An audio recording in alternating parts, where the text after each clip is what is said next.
नमस्कार, आप देख रहे हैं न्यूज़ टुडे 24 मैकलेस। रमज़ान माह और ये जो त्यौहार है, दुआओं का त्यौहार है, बरकत का त्यौहार है, इबादत का त्यौहार है। और ऐसे में लोग अल्लाह ताला से अपने लिए, अपने लोगों के लिए, इस मुल्क के लिए, यहाँ के आबो हवा के लिए लोग दुआएं करते हैं, मिन्नतें मांगते हैं और चाहते हैं कि अपना देश, अपना हिंदुस्तान, यहाँ के आवाम सब सुकून से रहें और अल्लाह ताला की दुआ और बरकत बरसे। ऐसे में आइए हम गाज़ीपुर के एमएच इंटर कॉलेज के मोहम्मद खालिद साहब प्रिंसिपल साहब हैं, हम इनसे बात करते हैं कि रमज़ान के समय में और इस दौरान किस तरह से लोगों को पूजा पाठ, दुआ और अल्लाह ताला से फरियाद करनी चाहिए ताकि लोगों को एक सुकून मिले। तो आइए हम रूबरू कराते हैं मोहम्मद खालिद साहब से। अखिलेश भाई, शुक्रिया बहुत बहुत आपका। इस्लाम मज़हब जिन 5 चीज़ों को जो है अपना बुनियाद मानता है, फंडामेंटल जो चीज़ें हैं, उसमें सबसे पहला तो है कलमा, जिसको जो है एक ईश्वर पे विश्वास, ला इलाहा इल्लल्लाह। उसके बाद नमाज, रोज़ा, हज और ज़कात, ये अरकान जुड़े रहते हैं। नमाज 5 वक्त हमेशा पढ़ना है। वो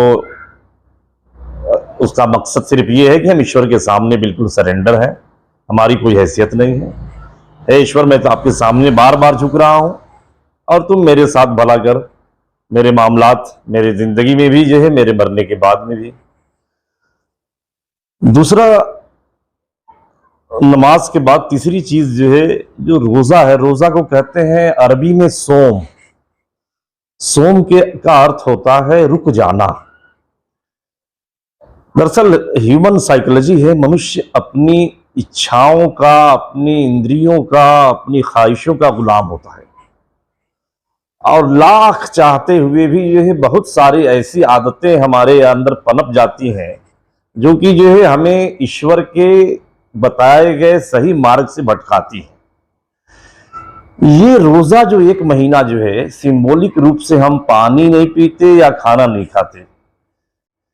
ये पानी और खाना कम करने का उद्देश्य नहीं है इसका मुख्य उद्देश्य ये है कि हम अपनी इच्छाओं को, अपनी इंद्रियों को, अपनी ख्वाहिशों को कैसे कंट्रोल करें।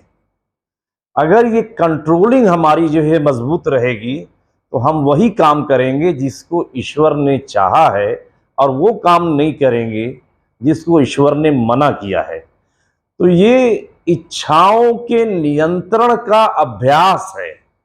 1 महीना हम भूख और प्यास के माध्यम से अपने शरीर को इस तरह से विकसित करते हैं कि बाकी 11 महीने हम ईश्वर के बताए हुए सिराते मुस्तकीम, सीधे सही रास्ते पर जिंदगी गुजार सकें, वो काम करना हमें आसान हो।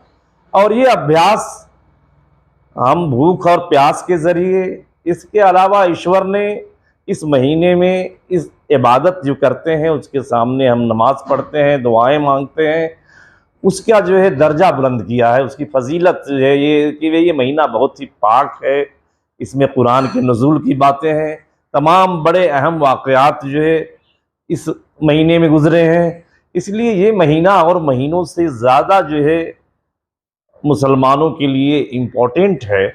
इसमें जो भी कुछ भी आदमी देन लेन खर्च इबादत करता है, उसका सवाब उस कई गुना ज़्यादा है और महीनों के मुकाबले में। और मैं एक बात और भी जोड़ना चाहूँगा कि इस्लाम के फैलने के पीछे एक बड़ी वजह ये भी थी कि यहाँ पर एक ईश्वर का कंसेप्ट आया और एक ईश्वर को मानने वाले सभी बराबर कर दिए गए। भारतवर्ष में पहले ये प्रथा नहीं थी, कोई अलग अलग कार्यों के हिसाब से जातियां थीं और उन जातियों में बंटवारे हुआ करते थे।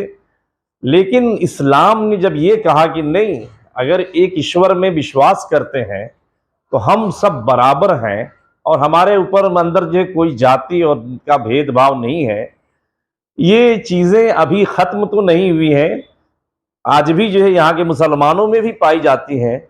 लेकिन अगर सही इस्लाम को नाफिज कर दिया जाए तो ये जाति की प्रथा तो ख़त्म ही हो जाएगी।